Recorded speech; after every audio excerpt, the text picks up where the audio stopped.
Bem, olá a todos, eu sou Kelser de Souza Coque, professor da Universidade do Sul de Santa Catarina, Unisul, e vou discutir alguns tópicos gerais sobre ventilação pulmonar mecânica.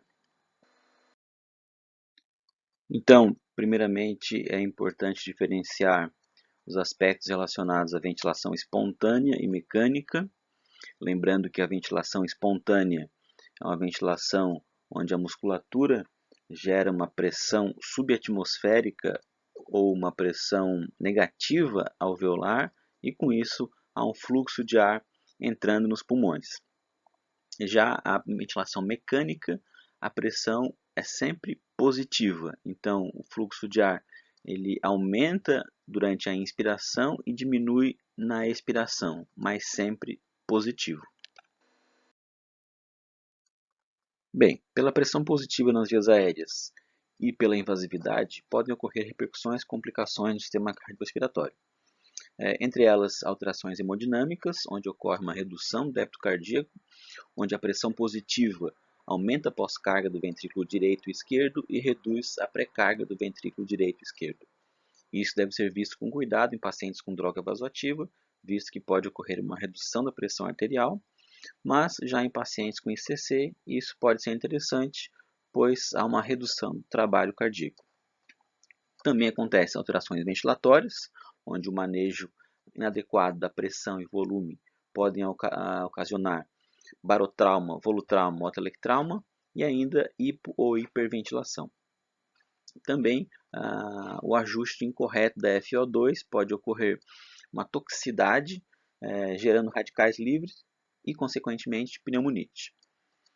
Também podem ser descritas alterações traumáticas, pela via artificial, como estenose, isquemia traqueal e traqueomalácia, onde o manejo incorreto do tubo e da via artificial podem gerar esses problemas, e também alterações infecciosas, já que a invasividade e os cuidados incorretos podem propiciar o desenvolvimento da pneumonia associada à ventilação mecânica.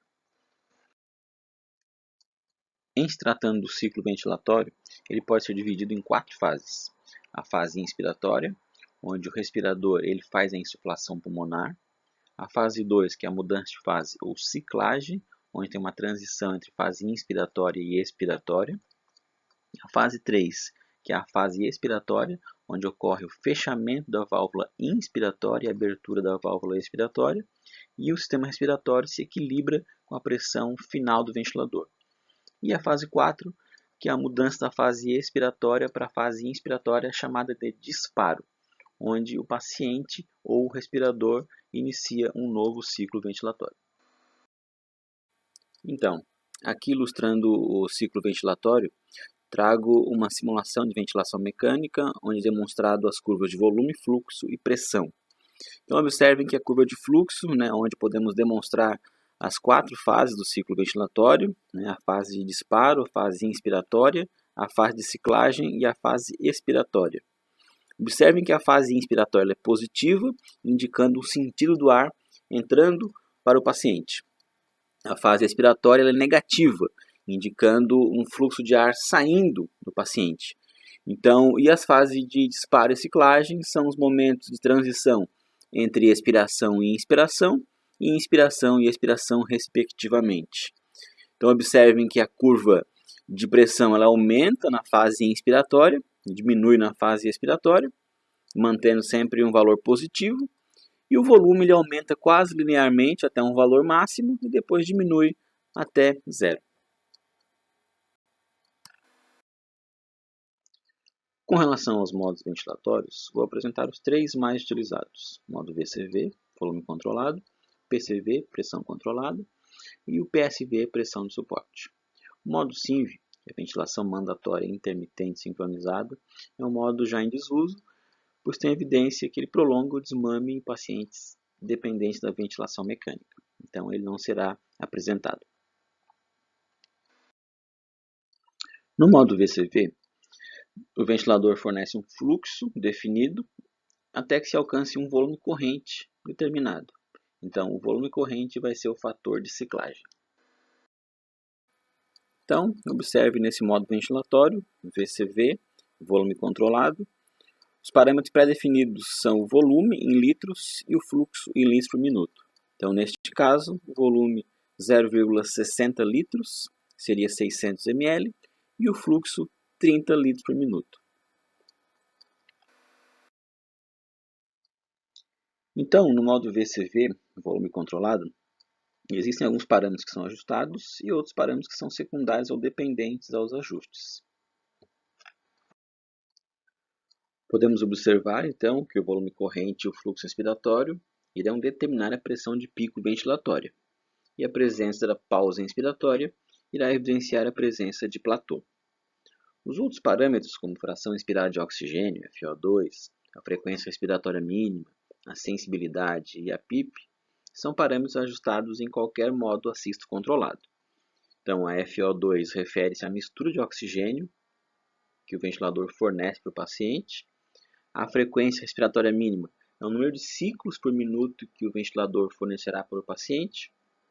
A sensibilidade seria o nível de esforço que o paciente deve fazer para disparar o ventilador, pode ser a fluxo ou a pressão. E a PIP seria a pressão expiratória final positiva, que é o nível de pressão que ficará na fase expiratória. Também é importante observar os parâmetros secundários aos ajustes iniciais, a frequência respiratória total, que é a frequência mínima mais a quantidade de disparo que o paciente faz para participar do ciclo ventilatório, e a relação inspiração e expiração e o tempo expiratório, que são dependentes ao volume corrente, fluxo inspiratório, pausa inspiratória e a frequência respiratória mínima. Já no modo PCV, pressão controlada, o ventilador fornece o fluxo para que se alcance uma pressão pré-estabelecida. Então, essa pressão é mantida durante a inspiração durante um tempo determinado em segundos pelo operador. Observem aqui, então, no modo pressão controlada, PCV, os parâmetros ajustados são o tempo inspiratório em segundos e a pressão controlada em centímetros de água. Nesse caso, estamos setando um valor de 1,3 segundos e uma pressão controlada de 23 centímetros de água. Então, aqui no modo PCV, pressão controlada, também temos alguns parâmetros ajustados inicialmente e outros parâmetros que são secundários aos ajustes. Vejam, como mostramos anteriormente, a pressão controlada e o tempo expiratório irão determinar o volume corrente. Os outros parâmetros, como já descritos, a fração inspirada de oxigênio, FO2, a frequência respiratória mínima, a sensibilidade e a PIP, são ajustados nesse modo ventilatório. E vejam que a frequência total, o fluxo, o tempo expiratório, a relação inspiração e expiração são dependentes aí a frequência respiratória mínima e o tempo inspiratório. E finalizando, temos o modo pressão de suporte, PSV. Nesse modo ventilatório, o aparelho fornece um fluxo até que se alcance uma pressão pré-estabelecida, que é a pressão de suporte. Essa pressão vai ser mantida durante a fase inspiratória até que o fluxo caia um determinado percentual que foi setado anteriormente. Então, dizemos nesse modo que a ciclagem é a fluxo, pois o aparelho ele para de mandar o fluxo inspiratório, ou seja, ele termina a fase inspiratória até o fluxo cair um percentual do previsto. Importante comentar também que o modo PSV, pressão de suporte, é um modo de desmame, que seria a retirada gradual ou abrupta do suporte ventilatório. Então, nesse modo ventilatório, que é o modo de desmame, há uma redução importante dos parâmetros ajustados, mantendo apenas a fração inspirada de oxigênio, a sensibilidade, a pressão de suporte e a PIP. Mas vejam que a pressão de suporte tem um papel importante em vários parâmetros secundários ou dependentes, que seriam o volume corrente, o fluxo, o tempo inspiratório, o tempo expiratório e a relação inspiração e expiração. Então, dependendo do esforço do paciente e na manutenção da fase inspiratória, ele vai alterar toda a dinâmica dessas variáveis aí descritas. E a frequência respiratória, ela vai ser dependente à sensibilidade. Então, dependendo do drive respiratório do paciente, de quantas vezes ele vai iniciar o ciclo ventilatório, haverá uma frequência respiratória relacionada a esse esforço. Então, a regulagem inicial dos parâmetros ventilatórios, aqui de forma geral. Então, FO2, o menor valor possível, para uma SpO2 de 93% a 97%, exceto no caso de pacientes hipercápnicos, onde o alvo é um pouco mais baixo, em torno de 92%. A frequência respiratória de 12 a 16, também avaliando pacientes com doença obstrutiva, onde a frequência deve ser um pouco mais baixa, em torno de 10 ciclos por minuto. O modo ventilatório pode ser PCV ou VCV. É claro que em algumas indicações nesse modo ou no outro, mas de forma geral podem ser os dois. Volume corrente 6 ml por quilo do peso predito. Também existem equações preditivas de acordo com a estatura do paciente. Em alguns casos também deve ser avaliado, por exemplo, pacientes com síndrome de desconforto respiratório agudo, é interessante um volume corrente um pouco mais baixo, em torno de 4 ml por quilo. A relação INS, uma proporção de 1 para 2, 1 para 3. Nos casos de doença obstrutiva, é indicado 1 para 4, para evitar auto-PIP e ocorrer a desinsuflação. A PIP, em torno de 3 a 5 centímetros de água. Em pacientes onde é necessário um recrutamento alveolar, é interessante valores um pouco mais altos. Sobre umidificação das vias aéreas, então é importante o uso de umidificadores passivos para manter a umidade e aquecedores em caso de pacientes mais secretivos. Importantíssimo individualizar a ventilação mecânica para cada paciente, avaliando sua situação especial e sua patologia. E utilizar alarmes para monitorização, como a pressão de pico nas vias aéreas ou hipo ou hiperventilação. Também é extremamente indicado o uso da gasometria após o manejo inicial do ventilador mecânico, avaliando o equilíbrio ácido básico e valores de PaO2 e PCO2. Análise das curvas, avaliando problemas de ventilação, como auto-PIP, alguma dobra no circuito e problemas de assincronia ventilatória. E também a avaliação dos sinais vitais, avaliando a questão hemodinâmica, como frequência cardíaca e pressão arterial, e frequência respiratória e saturação periférica de O2 para a questão ventilatória. Temos aqui então um simulador de ventilação mecânica para auxiliar a demonstrar os parâmetros ventilatórios iniciais.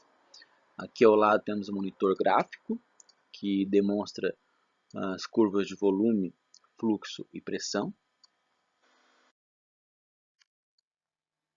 O controle ventilatório, com a opção de alterar o modo ventilatório e os parâmetros ventilatórios. A monitorização dos dados do paciente.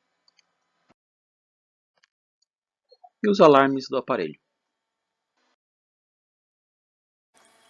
Então aqui nesse caso estamos ventilando no modo pressão controlada.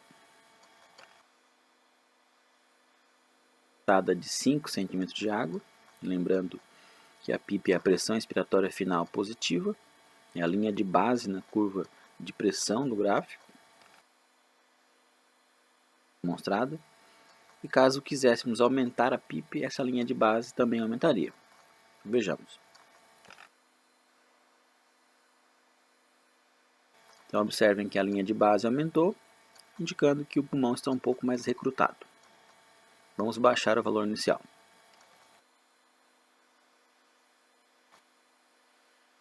O respiratório está setado em 15 ciclos por minuto, o valor ideal entre 12 a 16.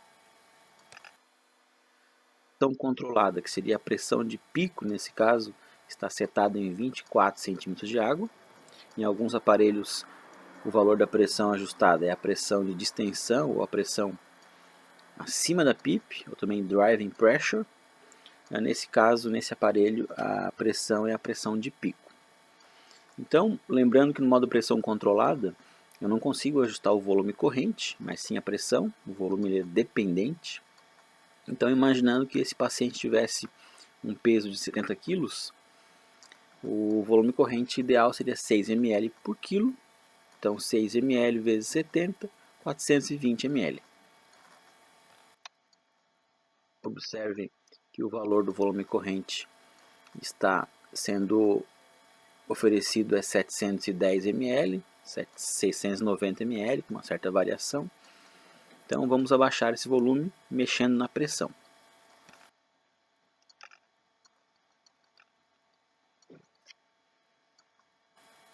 Observem o novo volume corrente, 470 ml.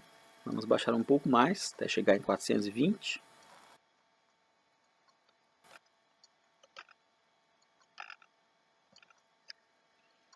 Então aí de forma aproximada, temos o 420 ml ou 450 ml, um valor próximo do esperado para esse paciente. Com relação ao tempo inspiratório, está ajustado como 1 segundo.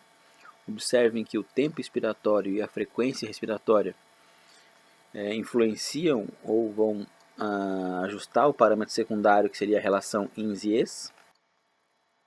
Seria este parâmetro. Então, 1 para 3, né? Se caso quiséssemos baixar essa relação INS-IES para 1 para 2, teríamos que aumentar o tempo inspiratório. Vamos aumentar então. Então, neste caso, aumentando o tempo inspiratório, a proporção da relação INS-IES ficou 1 para 2, né? Próximo do adequado. Temos ainda a sensibilidade, que seria o ajuste do disparo, né, para o paciente iniciar ou disparar o ciclo ventilatório. Aqui está ajustado com 2 centímetros de água. Teríamos que checar o esforço e avaliando se o paciente faz um disparo efetivo e evitando aí alto disparo, disparo ineficaz.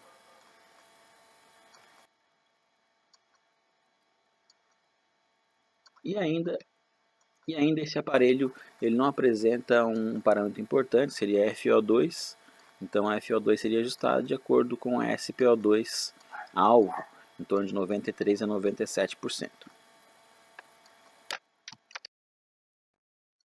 Com relação à monitorização do paciente ventilado mecanicamente, podem ser realizados exames que avaliam a troca gasosa, como gasometria arterial, oximetria e capnografia, exames de imagem, como tomografia por bioimpedância elétrica, ultrassom e tomografia, e avaliação da mecânica respiratória, que pode ser feito diretamente no ventilador mecânico.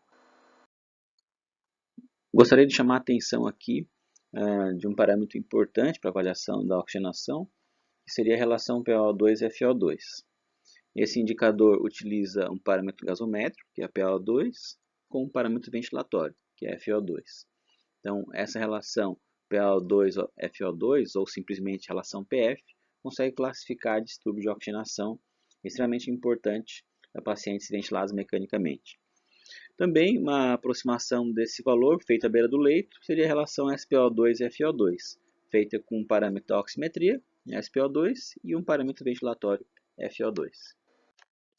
A tomografia por bioimpedância elétrica é um exame bem interessante, avalia a ventilação pulmonar regional. Ela pode ser feita à beira do leito, mas ainda está restrita a grandes centros. O ultrassom ele vem ganhando espaço na ambiente de terapia intensiva. Ele avalia alterações da pleura, do parênquima pulmonar, desde pneumotórax, derrame pleural, pneumonia. É um exame que usa radiação não ionizante. E a tomografia de tórax é um exame que exige o transporte do paciente para um centro diagnóstico, onde haja um tomógrafo, um exame que emite radiação ionizante, mas ele consegue avaliar de forma estática as secções anatômicas do tórax de alta resolução anatômica.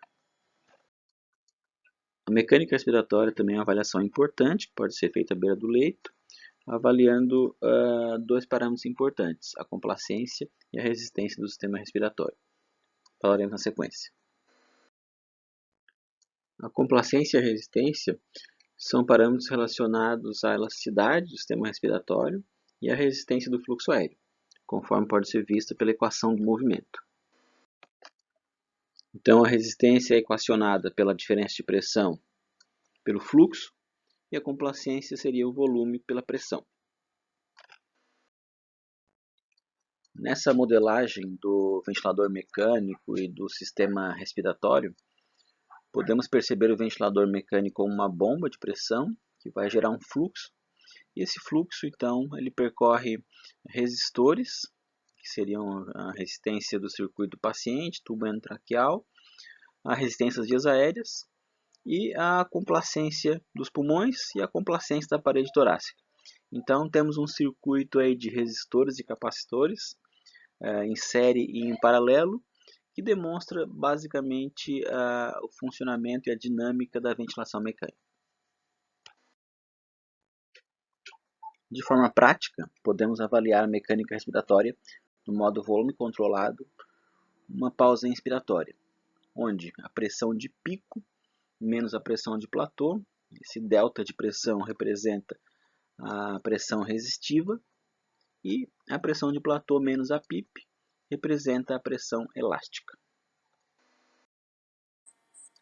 Então, avaliando isso no simulador de ventilação mecânica, temos aqui o modo VCV, volume controlado, uma pausa inspiratória, e temos a opção aqui de alterar a resistência e a complacência pulmonar. Então, inicialmente, vou alterar a resistência pulmonar, e vamos perceber que há um aumento da pressão de pico em relação à pressão de platô. Observem.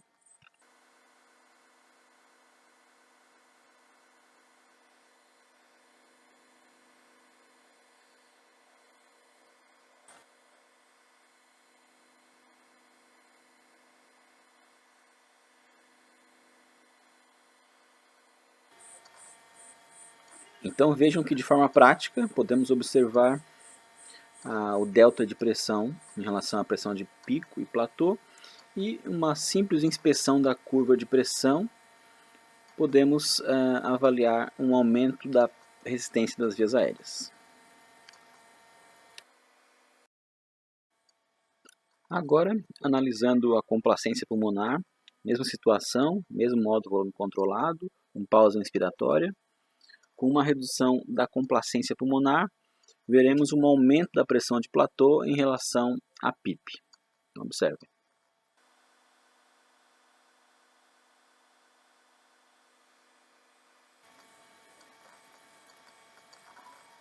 Então podemos ver aqui que a pressão de platô aumentou muito em relação à PIP, a pressão de pico também aumentou, que é consequente à complacência pulmonar, de forma geral, mas o importante é avaliar aqui o delta de pressão de platô em relação à PIP.